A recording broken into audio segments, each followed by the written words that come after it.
Mecânico Online, tudo bem?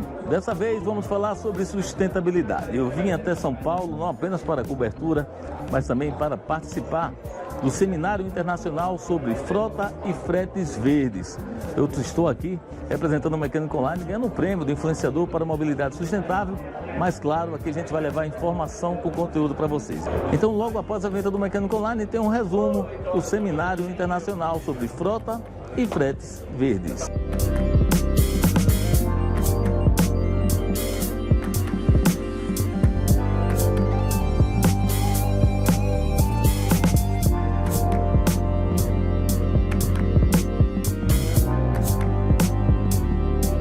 Vamos aproveitar mais para saber sobre essa 12ª edição do Seminário Internacional Frotas e Fretes Verdes. Jussara, um momento para a gente falar sobre um transporte que transporta mais e gasta menos.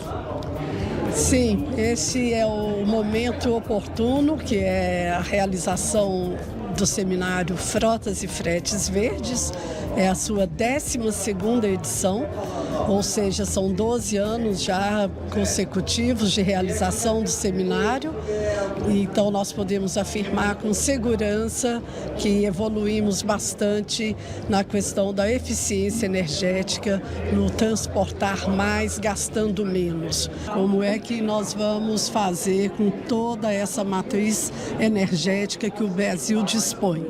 Então, desenvolver combustíveis mais limpos, sejam eles quais forem. Olha, é bem legal esse evento, porque eu não vim só fazer a cobertura, eu também estou recebendo um prêmio de influenciador para a mobilidade sustentável. Então, parabéns para a organização, pela lisura que vocês tiveram em todo o prêmio, durante todo o processo. Fiquei muito feliz aí em estar aqui participando, não só cobrindo, mas mostrando também esse retorno que vocês levam à sociedade, de trazer eficiência, de mostrar o que está acontecendo e esse reconhecimento. Fico muito feliz e obrigado, hein? Nós é que agradecemos e lhe parabenizamos. Você participou de um processo, como você ressaltou, é um processo naturalmente todo feito com transparência. São os nossos conselheiros que indicam os nomes. Então você mereceu ser indicado por algum conselheiro nosso e você venceu porque fez uma melhor campanha, porque tem um background de grande conhecimento, de grande contribuição para esse segmento. Muito obrigado, e você vai acompanhar tudo isso aqui no Mecânico Online, no canal de vídeos, no Auto Especialista e também no mecanicoonline.com.br. Obrigado, parabéns, hein? Muitíssimo obrigada a você. Eu converso também com o presidente de honra aqui do seminário, Daniel Randon. Daniel, um momento importante para a gente falar sobre o transporte sustentável. Sem dúvida, Tarcísio, estamos muito felizes de poder estar aqui no 12º Seminário de Frotas e Fretes Verdes em 2023. Esse é um evento onde o IBESC tem apoiado e são importantes seminários, né?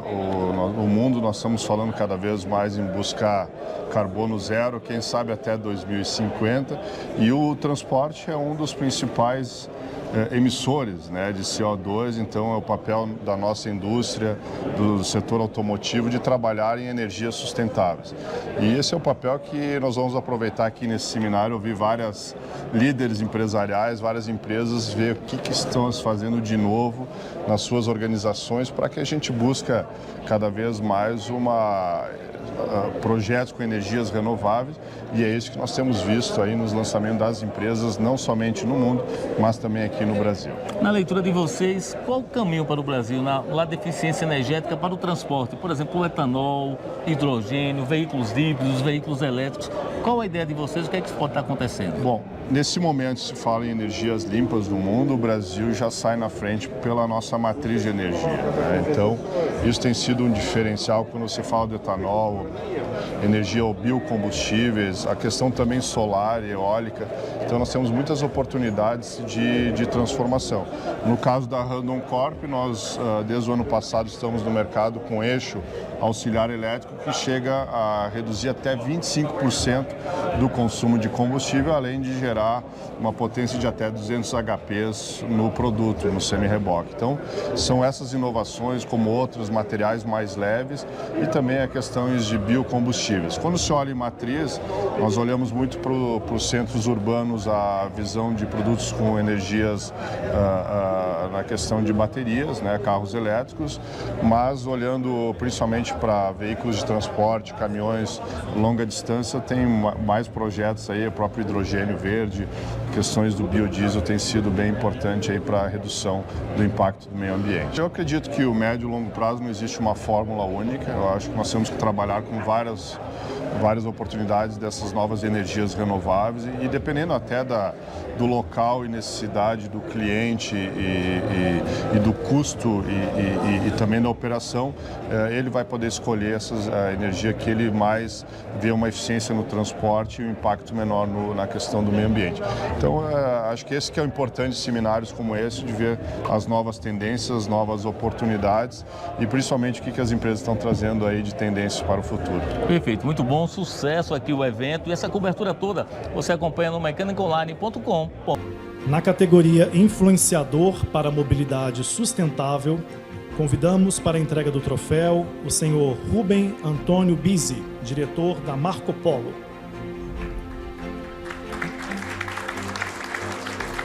A categoria Influenciador para a Mobilidade Sustentável reconhece o trabalho de profissionais que produziram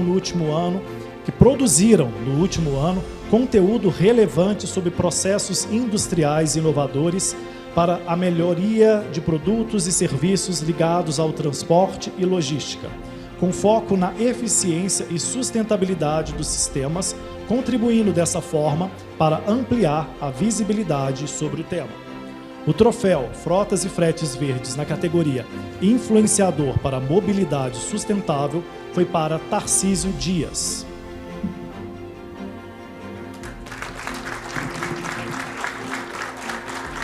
Engenheiro mecatrônico e radialista, em 2000 desenvolveu o portal Mecânica Online, que tem cerca de 60 mil inscritos e 24 milhões de visualizações, registrando cerca de 11 mil acessos diários.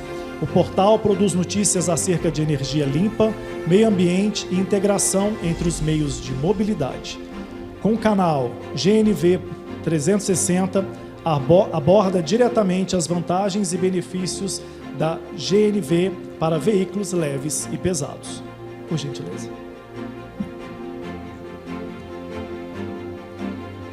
Bom dia, muito obrigado. Um dia muito feliz hoje. Tem um recadinho aqui. A gente está mais acostumado a estar no microfone conversando com vocês, né? E hoje a gente está do lado de cá. Então é interessante isso. Mas hoje é um dia de muita gratidão. Essa alegria que eu tenho hoje, ela é relacionada com a gratidão de agradecer a todos aqueles que me indicaram, né, nesse prêmio, ao conselho que indicou. Eu aproveito também para agradecer a organização do prêmio pela lisura como ele foi realizado, a transparência que esse prêmio foi feito. Também aproveito para agradecer minha família, a esposa que está no Recife acompanhando aqui online, aos meus colegas de trabalho do GNV, do Gás Natural Veicular e também da imprensa especializada. A gente desenvolve aí o Mecânica Online já há 23 anos e estamos em Pernambuco, o que é muito legal. O Flávio a gente sempre encontra aqui nos eventos, o Marcos, e estamos sempre indo e voltando em São Paulo, mas mantendo Pernambuco na base. Agradeço também aos assessores de imprensa que dão um apoio aí pra gente, as empresas parceiras que sempre acreditaram no meu trabalho.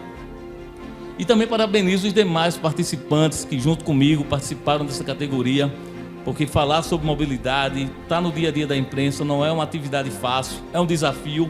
Então todos, eu juntamente com os outros colegas que participamos, estamos de parabéns, porque não é uma atividade assim tão simples e cabe a todos eles o parabéns.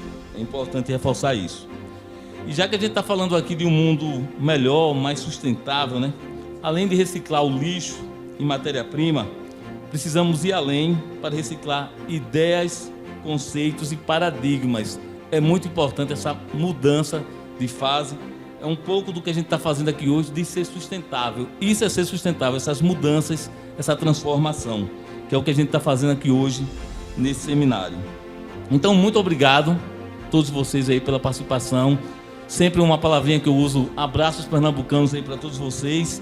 E um ótimo seminário, que a gente tem uma oportunidade aqui de discutir, de falar, de ampliar esse conhecimento. E toda essa cobertura, claro, vai estar lá no mecaniconline.com.br, tá bom? Muito obrigado, gente. Parabéns. Grande abraço.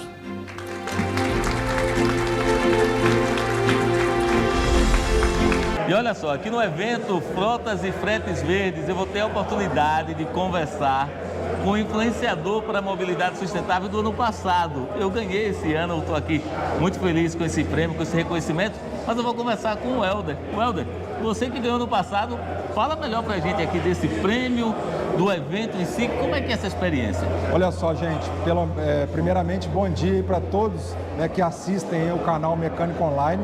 É uma grande honra, né, vamos colocar assim, transferir o nosso troféu aqui de influenciador para a mobilidade sustentável para o nosso amigo Tarcísio do Mecânico Online. Obrigado, que fala tanto, né, desse movimento de descarbonização, de uma mobilidade mais limpa. Então, hoje aqui a gente está no Seminário Internacional Frotas e Fretes Verdes. Ele está na 12ª edição e vai trazer para vocês aqui temas como descarbonização de frota, evolução tecnológica, né, nos meios de transporte, né, redução de emissões, tudo que é voltado para frotas e fretes verdes em nosso país, né? É muito importante a gente frisar também que aqui nesse evento estão os maiores frotistas e embarcadores do Brasil.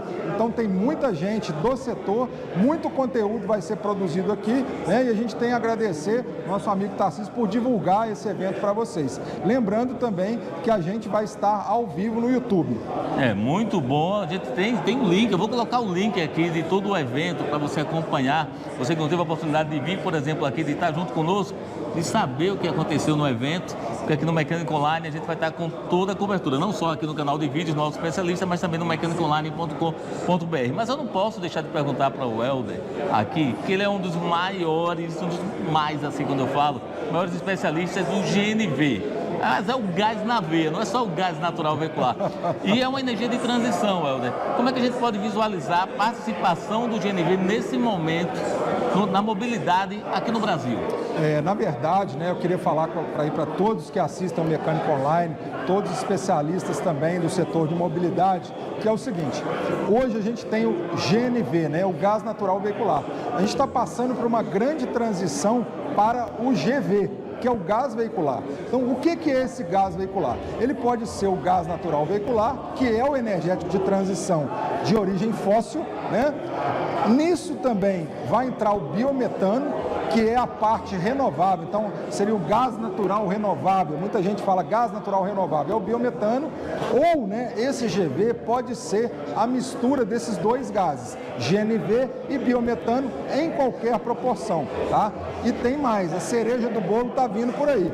É o hidrogênio, né, o hidrogênio verde. O que acontece, né? É possível fazer um misto de gás veicular, seja ele GNV ou biometano, e hidrogênio injetado conjuntamente em uma proporção para fazer a propulsão desses veículos. Então, o veículo, né, seja ele leve ou pesado, vai funcionar com GNV, né, GV, gás veicular, com hidrogênio junto, tá? Sendo que o mais interessante de todo esse arranjo, hoje a gente tem 1.700 postos, né, de GNV espalhados pelo Brasil. Então, quando a gente fizer essa virada para o GV, a gente vai estar aí com uma infraestrutura de 1.700 postos para abastecer gás natural veicular, biometano e hidrogênio, tudo junto aí, fazendo, né, a descarbonização da nossa frota. Olha, Helder, pode ficar tranquilo que esse prêmio de influenciador para a mobilidade sustentável está em boas mãos, eu vou cuidar bem e vamos continuar sempre falando sobre sustentabilidade, sobre uma mobilidade mais eficiente aqui no Mecânico Online. Muito obrigado pela participação, pelo evento, e você ainda acompanha mais alguns detalhes da cobertura que a gente fez por aqui. Eu que agradeço a oportunidade e vou mandar o recado final para vocês. Muito GNV, gás na veia, para o nosso transporte mais sustentável, descarbonizando aí a nossa frota. O Mecânico Online continua acompanhando aqui esse seminário que fala de frotas e fretes verdes. Eu converso com o Vitor, que cuida de novos negócios na Companhia Pernambucana de Gás, a Copergás. Vitor, um momento para a gente falar de energia de transição, e o gás natural, ele vai muito bem quando a gente fala de oportunidades para ajudar a descarbonização. É isso aí, Tarcísio. E esse evento aqui, ele é fundamental, né, para discutir novas soluções, né? A Copergás tem um papel fundamental nesse processo de descarbonização, de transição energética, e os veículos pesados, digamos que é o tema da moda, né? O tema da moda agora é falar sobre veículos pesados, essa transição e o papel do gás natural, né? Para garantir uma transição limpa, tranquila, né? E é algo que já existe, né? Nós não estamos falando daqui a 5, 10 anos, não. É algo para hoje, né? Nós já temos tecnologia, já temos toda a operação muito bem construída e fortalecida. Então, esse evento de hoje coroa aí essa discussão e é muito importante para a Copergás estar presente, né? E vamos seguir investindo tanto no GNV para veículos leves como para os pesados, né? Com algumas ações aí muito bem estruturadas para ônibus, para caminhões.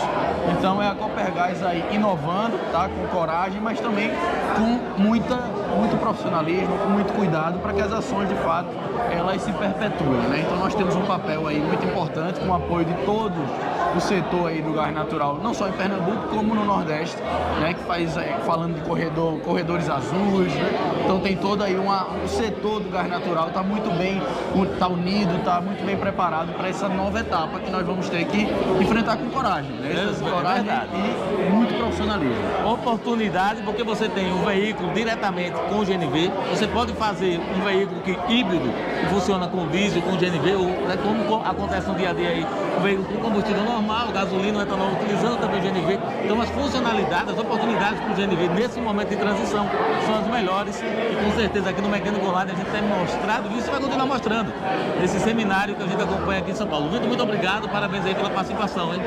Obrigado a você, Tarcísio, e lhe dá parabéns também pelo prêmio. Muito feliz de ter acompanhado aí sua trajetória e seguir em frente, que você é fundamental para o setor de gás natural no Brasil. Muito obrigado. Eu encontrei aqui o amigo Flávio Padovan. Padovan, um momento oportuno para a gente falar sobre o transporte sustentável.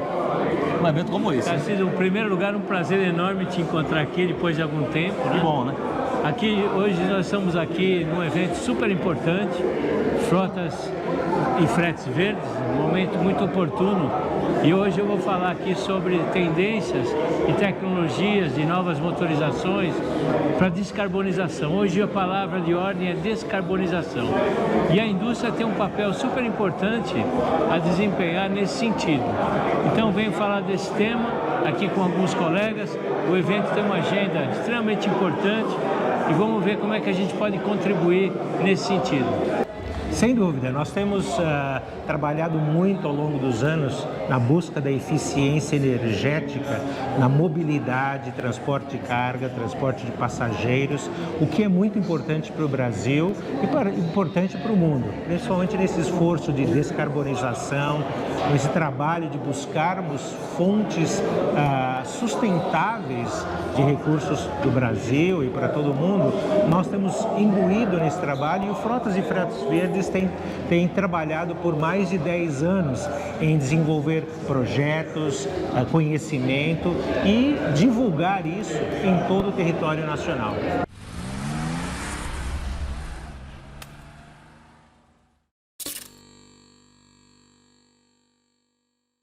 Agora passamos a palavra ao senhor Gustavo Bonini, diretor da Scania e primeiro vice-presidente da Anfávia, representando a instituição. Por favor, Gustavo. Olá, pessoal. Bom dia. Espero que todos estejam bem, com saúde. E a oportunidade está aí. A gente está no Brasil, que tem uma matriz energética absolutamente limpa. 80%, 85% do nosso grid elétrico é limpo. Então, isso favorece a eletrificação. A gente é o potencial mundial dos biocombustíveis. A gente tem o biodiesel, a gente tem o biogás, o biometano, o etanol.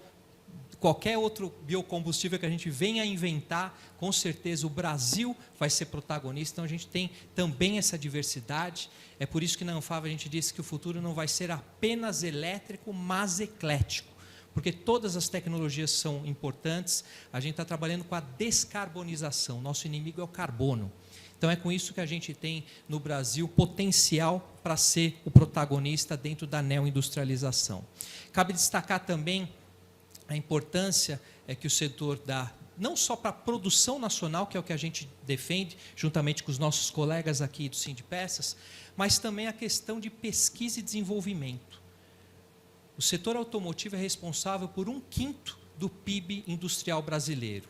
Só que sozinho é responsável por 1/3 dos investimentos em pesquisa e desenvolvimento. Então mostra aí também o que a gente consegue gerar de emprego de qualidade, com tecnologia, com desenvolvimento, absolutamente conectado a tudo isso que a gente está falando. Não é à toa que é feito esse desenvolvimento. O Brasil é um campo de teste a céu aberto. Então, a gente tem das mais diferentes altitudes, climas, então, para testar produto, para testar soluções, para fazer parceria com clientes, com fornecedores e com a academia, a gente tem aqui o ambiente perfeito, é com isso que a gente tem que fazer e lutar para que o nosso país seja o protagonista da transição energética.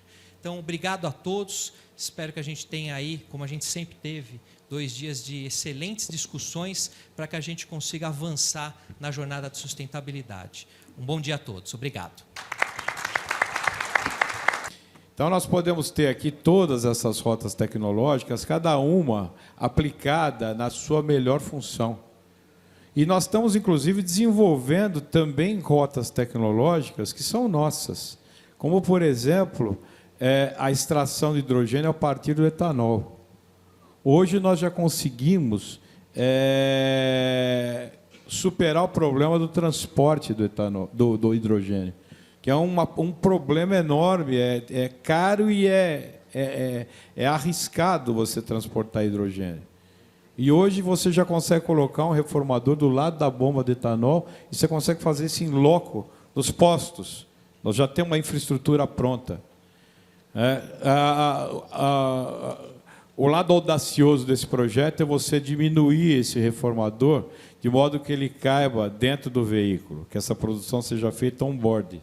Você enche o tanque do veículo com etanol e, na medida em que a célula de combustível vai precisando, o reformador vai produzindo hidrogênio que vai para a célula alimentar o motor elétrico. O desafio disso é que, quando você diminui o reformador, você tem um problema de perda de potência e de aquecimento. Mas a gente já conseguiu chegar num tamanho, Daniel, que dá para colocar em veículo pesado, em caminhão. Logo, logo a gente vai ver caminhão aí sendo abastecido com etanol e rodando aí indefinidamente. Imagina a diferença de emissão de CO2 de um caminhão abastecido com diesel e com etanol. Então, nós estamos dando passos aqui bastante largos. Nós temos também uma oportunidade no Brasil que, eu não me furto a dizer, que, em paralelo a tudo isso, o Brasil pode se tornar um dos principais polos produtores e exportadores de veículos com motor a combustão. Isso não vai ser mais produzido na Europa e nos Estados Unidos nos próximos anos, e alguém vai ter que produzir isso para o mundo. Essa tecnologia ainda vai continuar por muitos anos, principalmente naqueles países de baixa renda, onde um veículo elétrico não é acessível à grande maioria da população. Então, países como o Brasil, como os países da América Latina, países da África, países do sudeste da Ásia, do próprio Oriente Médio, a gente tem aí um monte de gente que ainda vai usar motor a combustão. Como bem disse o Daniel, o inimigo aí não é a combustão, né? O inimigo é o carbono. Então, se a gente tiver veículos a combustão eficientes, ambientalmente eficientes, né? Por que não? E nós temos essa oportunidade na nossa mão. Nós de difundir o etanol para vários países. Nós temos um projeto hoje aqui de produzir etanol a partir do agave, um projeto no Senai Cimatec, na Bahia. Se a gente conseguir isso, muitos países, muitas regiões do planeta que não têm clima para produzir cana-de-açúcar, vão poder se tornar independentes e autossuficientes com o etanol, com o agave. Se eles tiverem essa independência, essa autossuficiência, eles passam a ser potenciais clientes da nossa tecnologia Flex, que é uma tecnologia que a gente sabe que emite muito menos CO2. Não é à toa que a Índia está copiando o nosso programa de inserir álcool na gasolina. Eles têm um projeto de ter, até 2025, toda a gasolina da Índia vai ter 20% de etanol na mistura. A gente sabe o benefício ambiental que isso tem feito para as nossas grandes metrópoles nos últimos anos. E a gente vê que, na Índia, as cidades mais poluídas do mundo hoje estão na Índia. Então, não é à toa que eles estão olhando para isso. E eu vejo, enfim, que por tudo isso o Brasil tem, como o Marcos falou, uma oportunidade de ouro nas mãos. Nós temos realmente uma oportunidade que nós não podemos deixar passar, nós temos que aproveitar. Muito mais acelerada essa transição por uma necessidade efetiva do nosso planeta. Por isso está todo mundo correndo atrás, está todo mundo discutindo, está todo mundo falando, é porque hoje isso é uma questão efetivamente de urgência, né? Quando a gente olha, então, nesse contexto geral de transição energética, o Brasil está muito bem, né? Se você olhar para o mundo, por exemplo, a matriz energética do mundo renovável é de 14%. Hoje nós temos aí, além da parte de energia, né, dos nossos geradores aí, a diesel, a gás e biogás. Hoje também já temos aí torres de iluminação fotovoltaica, né, então tudo focado em descarbonização. E temos hoje uma área de soluções de descarbonizações, aonde dentro dessa área contempla aí a solução de transformação veicular. E para falar um pouquinho da transformação veicular, eu volto aqui para os motores, né? Então, a MWM desenvolveu 2 motores, um motor de 4 cilindros e um motor de 6 cilindros, com configurações de potências que vão de 150 a 330 cavalos, né? A gente ajusta essa potência de acordo com o veículo que vai ser aplicado a esse novo motor. É um motor realmente desenvolvido na base do diesel, né? No entanto, o interessante dele é que hoje você tem 85% dos componentes desse motor a biometano são os mesmos utilizados no diesel, né? A ideia é realmente facilitar manutenções, né? Já utilizar de um parque de reposições e peças que a gente já tem espalhado pelo Brasil afora. É um motor aí que hoje atende as mesmas condições de torque e potência do motor a diesel, e também uma situação muito similar de consumo, né? Então, o fato de o cliente estar utilizando um biometano ou GNV, mesmo com poder calorífico sendo um pouco menor do gás, tanto do GNV quanto do biometano, a gente conseguiu atingir uma situação de consumo muito similar ao do diesel. O motor tem um ruído dimensionado, né, de 20% menor, mas a sensação sonora, você acaba sentindo que é um pouco maior, né, porque da cabine fechado, então você tem um ruído menor, porque é um motor Otto, né? Não é tecnicamente, para quem conhece, né, sabe que o motor Otto ele tem uma situação menos ruidosa do que o motor a diesel, e os motores são 100% produzidos aqui no Brasil. Veicular, né? Então, além do motor, nós desenvolvemos toda a parte do sistema de alta pressão, que são os cilindros, as tubulações, o sistema, as suportações, e tudo isso é feito numa operação. Hoje, dentro da MWM, nós temos uma área exclusiva, uma engenharia de desenvolvimento e aplicações direcionada exclusivamente para a transformação veicular. Essa transformação ela ocorre na retirada do motor a diesel do veículo original e a inserção do nosso motor a biometano. É um exercício difícil. Além do mais, há uma questão de suprimento. Todo o sistema de logística de dutos brasileiras leva produtos derivados de petróleo das refinarias costeiras para o interior do país. E a matéria-prima está no interior do país. Você teria que reverter o sistema logístico para trazer essa matéria-prima para as refinarias. 23% do diesel que nós consumimos hoje é importado.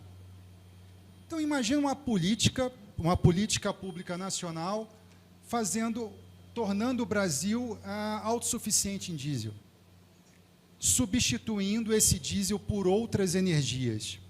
Se eu substituir esse diesel por gás, eu estou falando em 30 milhões de metros cúbicos dia. 30 milhões de metros cúbicos dia, para quem não é do setor, para a gente ter ideia de ordem de grandeza, é quase equivalente à demanda industrial brasileira. É o dobro, né, o dobro do consumo industrial do estado de São Paulo.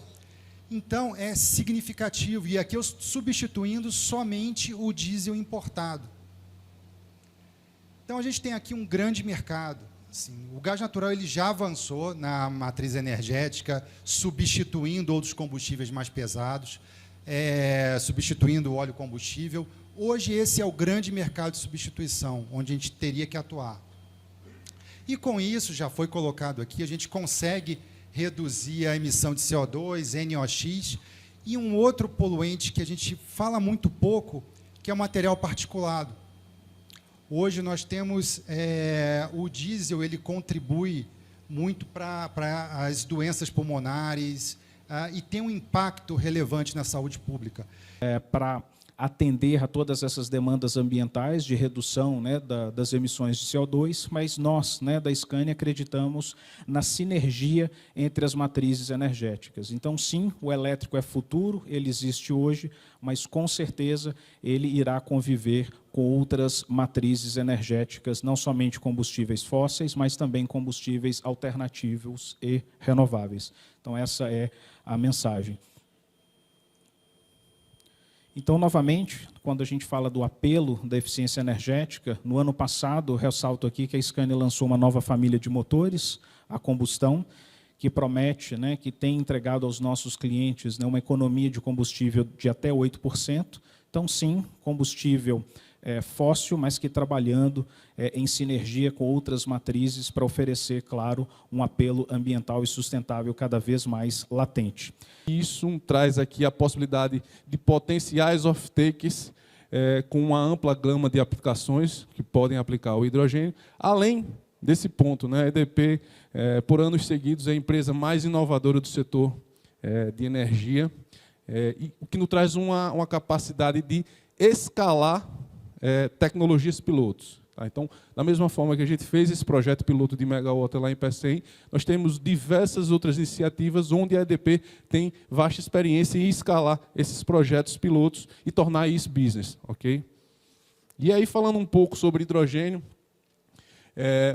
a gente vê esse gráfico, eu costumo dizer que esse gráfico é um dos mais famosos quando a gente fala de hidrogênio.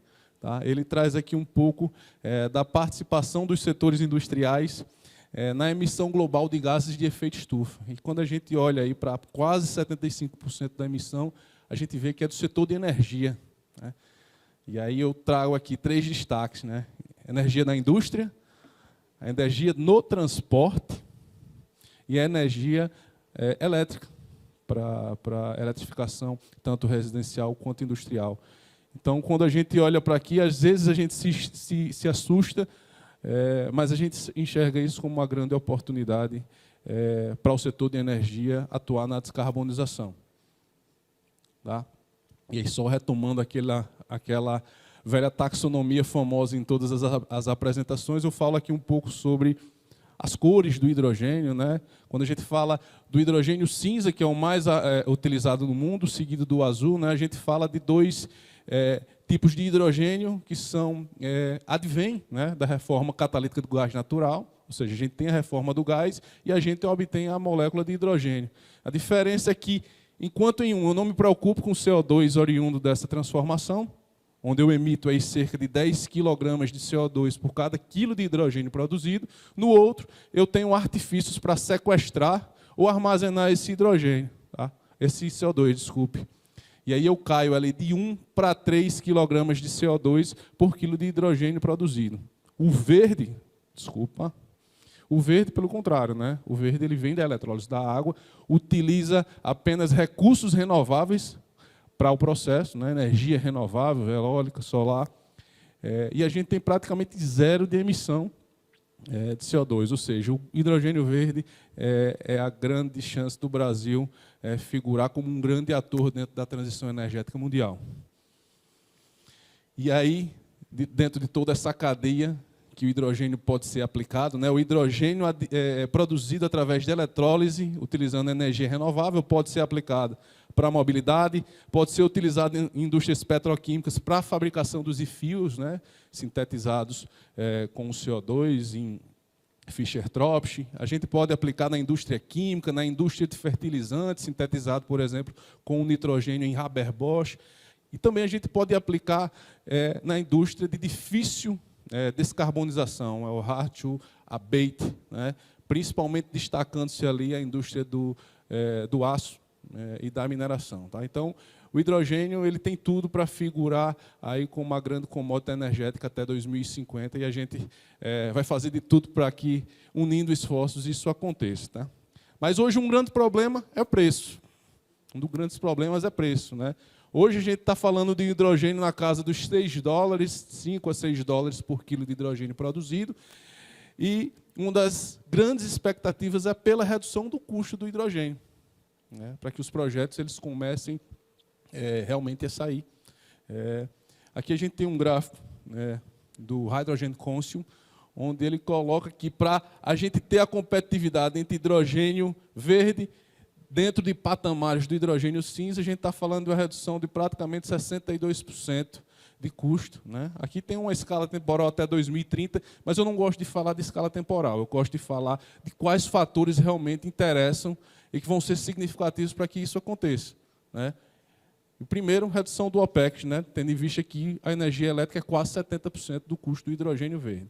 Então, a gente precisa ter artifícios aí para redução da carga tributária, melhoria no LCOE desses projetos. Redução do CAPEX também é muito importante, eu trago como um segundo fator, né? As eletrólises hoje são produzidas dentro de uma tecnologia e a gente espera que, com a redução do CAPEX, também a gente tenha essa viabilidade. Para isso, a gente precisa reduzir a utilização dos materiais raros, né? Irídio e platina, que hoje fazem parte aí da composição das stacks, né? Talvez, ou um dos grandes pontos aí que possam também acelerar a precificação do carbono, penalizando as tecnologias emissoras de carbono. É inacreditável o que já está acontecendo no Brasil para hidrogênio. A gente não percebe, quem não está no mundo do hidrogênio não percebe, mas as universidades já estão pesquisando, os centros de pesquisa já estão pesquisando, já tem uma série de startups e entusiastas. O Brasil já entrou na economia de hidrogênio, ainda não a nível industrial, mas a nível de pesquisa e a nível de preparação, a gente já está nisso, se preparando para o futuro.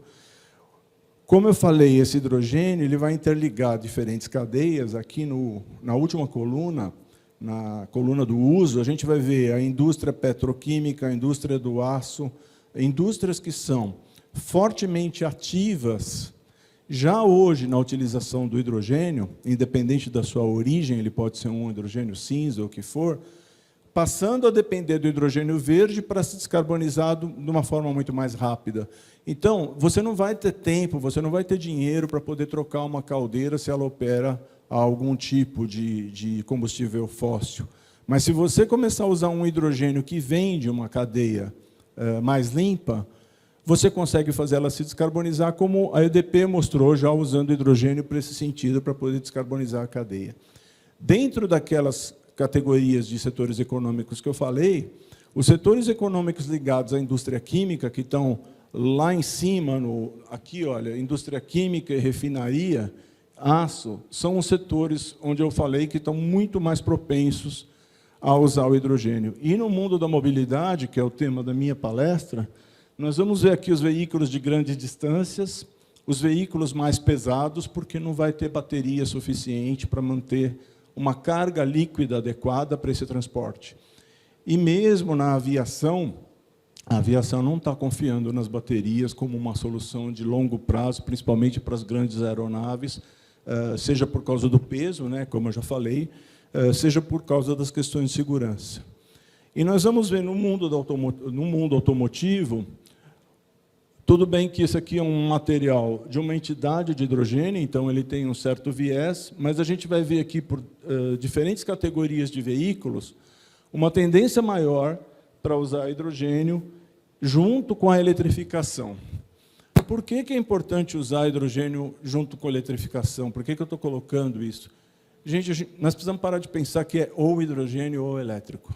Na verdade, um veículo elétrico é um veículo que pode ser um veículo a hidrogênio. Se a gente olhar, esse aqui é material da Universidade de Stuttgart, aqui são os veículos a combustão normal, que começam a ter uma leve hibridização e que vão chegar até a célula de combustível. E se a gente olhar, depois que você eletrifica o powertrain de um veículo, seja ele um carro de passeio, seja ele um caminhão, fazer energia proveniente de uma bateria de minerais, de uma bateria de lítio, seja lá o que for, ou fazer um veículo a partir de uma célula combustível, onde a eletricidade vem do hidrogênio, é praticamente a mesma coisa. Então, nós vamos ver uma série de empresas de caminhões e de carros de passeio eletrificando o powertrain e depois definindo se um determinado modelo vai ser a bateria ou se vai ser a hidrogênio. E isso o Brasil precisa fazer. A gente precisa entrar nessa realidade. Como o pessoal do Correio mostrou, a gente tem uma tendência muito forte para essa eletrificação. No mundo, ela vai crescer exponencialmente. Aqui no Brasil, a gente ainda não sabe qual a velocidade que isso vai acontecer. A grande maioria das montadoras está falando principalmente no híbrido flex, por causa dos 30 anos que a gente já tem mais, né? Desde o Proálcool tem mais tempo, e os 20 anos do veículo flex no Brasil. Essa é uma grande tendência, mas a gente também tem que estar no mundo da eletrificação. Projetos de hidrogênio, para veículos a hidrogênio, eu não vou passar aqui em detalhe, existem muitos, há muitos anos. Há muito tempo, muita gente já vem testando o hidrogênio. E por que a gente tem a percepção de que isso não acontece? Porque não chegou em escala industrial. Agora vai começar a chegar. Eu vou passar rápido aqui pelos projetos. Eu estou faltando 5 minutos ou 3? 3 já? Meu Deus, deixa eu correr. Tem uma série de carros, caminhões e ônibus ao longo da história da mobilidade sendo testados, principalmente no estado da Califórnia, muita coisa já começou. A gente tem aqui, quando eu ainda estava na Mercedes, eu estava nesse projeto, os caminhões já a hidrogênio. Recentemente, em setembro, esse caminhão GEM H2, ele chegou a 1.000 quilômetros de autonomia, usando o reservatório de hidrogênio líquido. Já está se prevendo 125 veículos de teste em grande escala para rodar na Europa a partir do ano que vem, ou seja, é o que eu estou falando, já está entrando em escala industrial. BMW, a mesma coisa, com o veículo a hidrogênio, já fazendo mais de 100 unidades protótipo para rodar em escala de pré-teste ou de teste em grande escala. Eu admiro muito a estratégia da Toyota, naquele gráfico que eu mostrei, onde tem todos os tipos de eletrificação. A Toyota já mostra no Brasil 4 diferentes tipos de eletrificação, do full plug-in, híbrido, mild híbrido e hidrogênio. Inclusive, no último slide vai ter o projeto que já tem veículo da Toyota em teste. Pensar no hidrogênio não é pensar no fim do motor a combustão. Tupi pegou o fornecimento mundial da MAN para o cabeçote com um motor a hidrogênio para combustão. O hidrogênio é injetado no cilindro e ele explode como se fosse qualquer combustível. A Cummins tem motor já a hidrogênio. Toyota está testando, tem a Keon, ou seja, não é simplesmente um hidrogênio para a eletrificação, é um hidrogênio também para o motor a combustão. E se a gente perceber que o Brasil está sendo visto no mundo como um grande potencial para a produção de motores a combustão, porque a Europa deve se eletrificar, então as principais montadoras vão usar mais elétrico lá, Estados Unidos também, mas ainda existe um mercado enorme para motor a combustão e ele está vindo para o Brasil. Então, se esse mercado de motor a combustão vem para o Brasil e se a gente aprender a fazer a combustão a hidrogênio, a gente também pode participar disso. Também tem um projeto que está sendo acelerado pela GIZ nesse sentido. O PNH2 já foi falado aqui. Eu tenho admirado muito o trabalho do Tiago Barral, secretário do Poder Público, né? O projeto é sensacional. Ele está unindo Raizen, Hytron, Toyota, USP, Senai e os ônibus da Marco Polo. E aqui a gente vai fazer hidrogênio a partir do etanol, através de uma reforma SOFC. E pensem o seguinte, tem 45 mil postos de tem 45 mil postos de combustível no Brasil, todos com bomba de etanol. Na linha de sustentabilidade, como o Camilo comentou aqui na sua apresentação do painel anterior, ele falou que nós não deveríamos colocar nossas fichas em uma só solução. E aqui, esse slide, ele fala justamente sobre isso, né? Não tem uma bala de prata. Na aviação, vai acontecer da mesma forma. Nós temos que apostar aí no SAF, né? Nos combustíveis sustentáveis de aviação, ele vai ser o nosso caminho, onde a gente já tem prontidão em termos de produto, só que existe aí um desafio enorme na questão de regulamentação e também nas questões de escala, garantir a escala. Quando a gente fala de indústria automotiva ou de mobilidade, a gente converge apenas para uma indústria da mobilidade, que possui seus diferentes players com suas diferentes características. Quando nós olhamos para o setor de energia ou de combustível, a gente carrega isso para uma indústria da energia. Por quê? Porque muitas vezes as dores de uma determinada área são as dores da outra área também, e elas podem cooperadamente desenvolver soluções para isso. Então, um exemplo, né, dentro da indústria da mobilidade, nós temos aqui algumas questões importantes, né, como, por exemplo, hoje se fala cada vez mais em substituições de matriz energética. Como que os materiais estão alinhando para poder conter esses sistemas, né?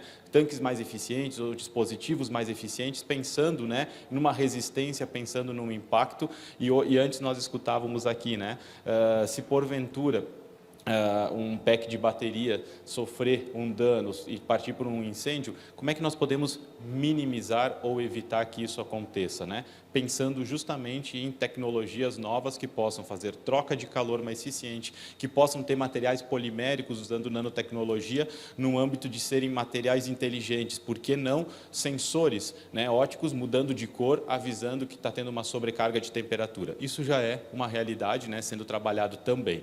E eu trago aqui só um exemplo de outras áreas onde o grafeno pode atuar. Aqui um pouquinho do setor aeroespacial, são áreas mais high-tech para a gente pensar aqui, né, quando eu vou comparar com o polietileno ou com o polipropileno. Mas eu posso ter ele nas placas solares, com sistema de propulsão de naves espaciais, sistemas para foguetes, sistemas de refrigeração para ambientes de baixa gravidade, lentes espaciais ultrafinas. Quando a gente pensa num automóvel, grafeno pode entrar em várias áreas, em vários componentes, né? O Diego trouxe um pouco aqui também na parte, né, de tanques, de a resistência dos materiais, redução de peso, mas ele entra numa infinidade de possibilidades de aplicação dentro do setor automotivo.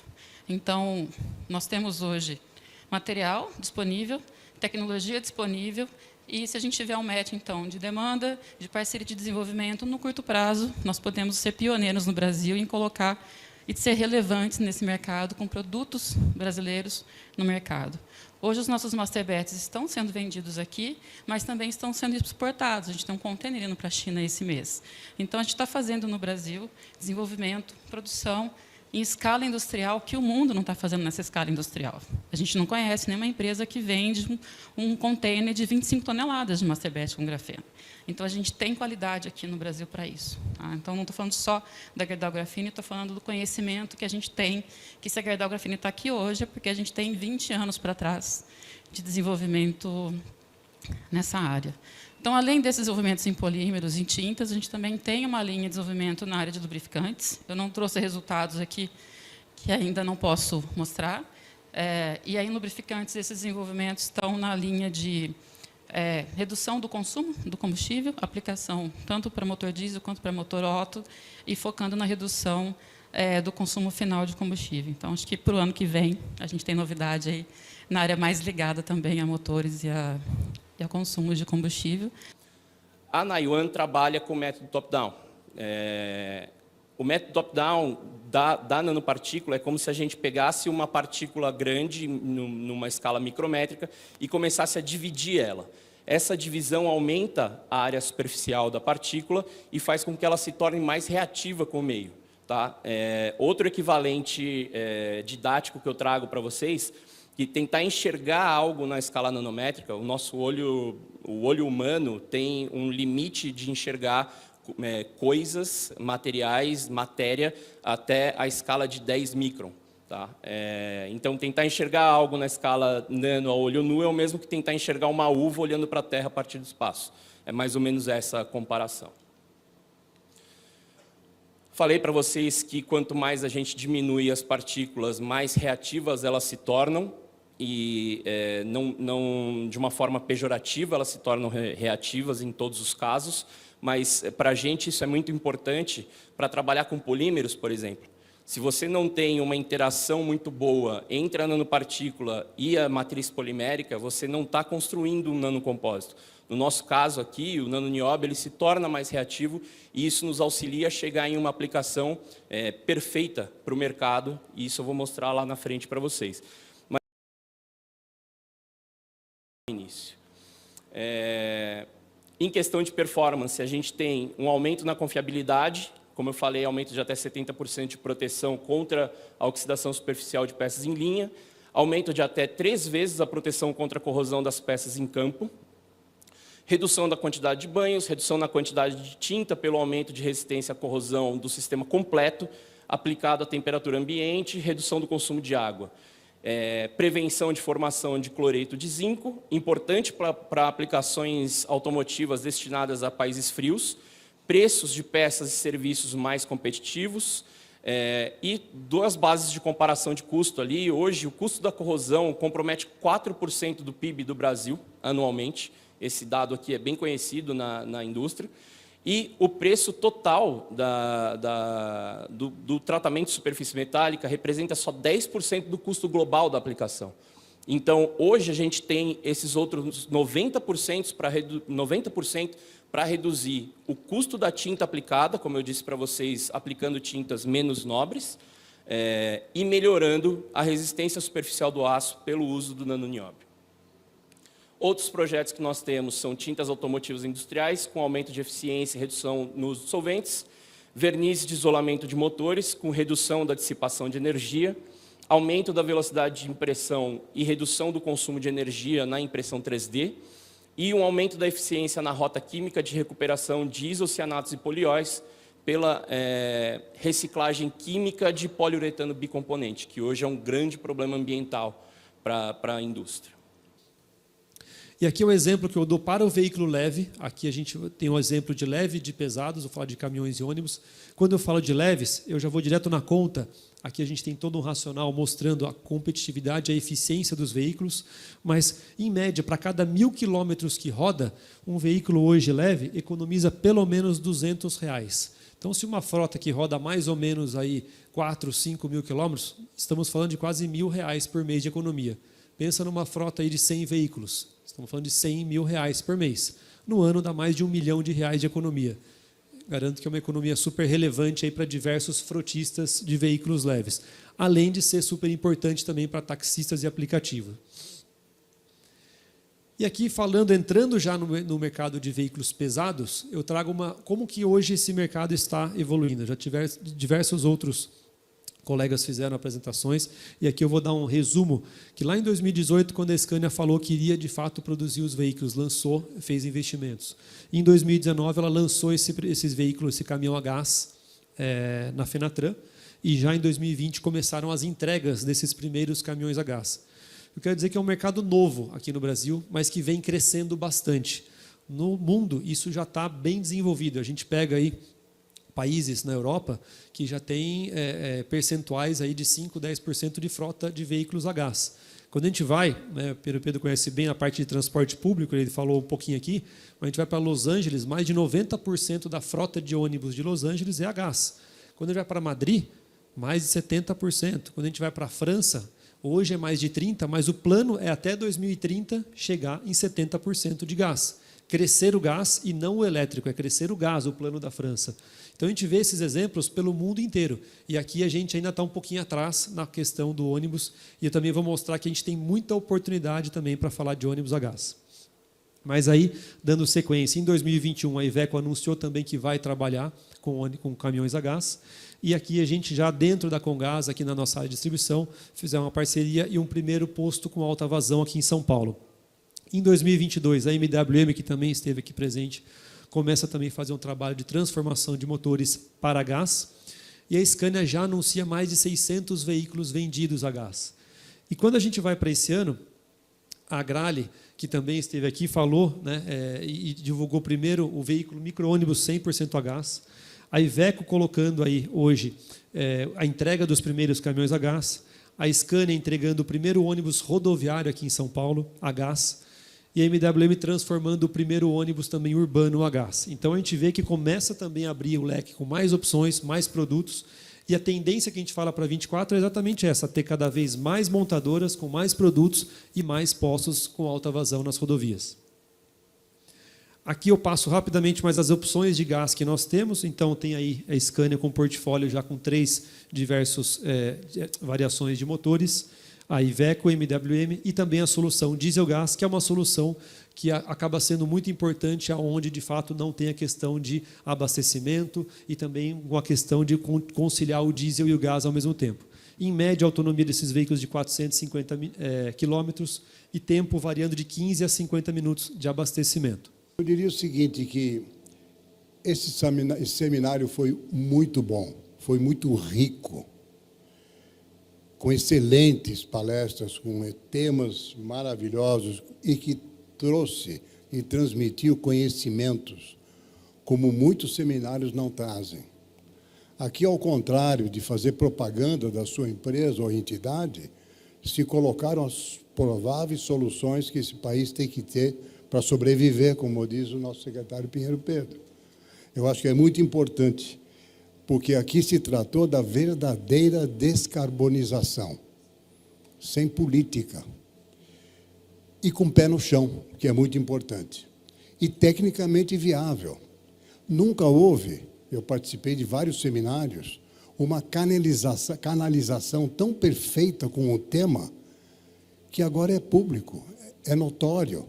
Todos nós sabemos para onde devemos caminhar. Temos todos os recursos para isso. E aqui foi transmitido pelos melhores especialistas que nós conseguimos trazer para esse evento. É muito importante isso. E muito transparente. Principalmente qual o caminho que nós temos que seguir. Eu acho que no próximo seminário nós vamos ter resultados de muita coisa que nós tratamos aqui. Parabéns a todos e muito obrigado por sua participação, tanto aqui presente como no YouTube que estão nos assistindo. Jussara.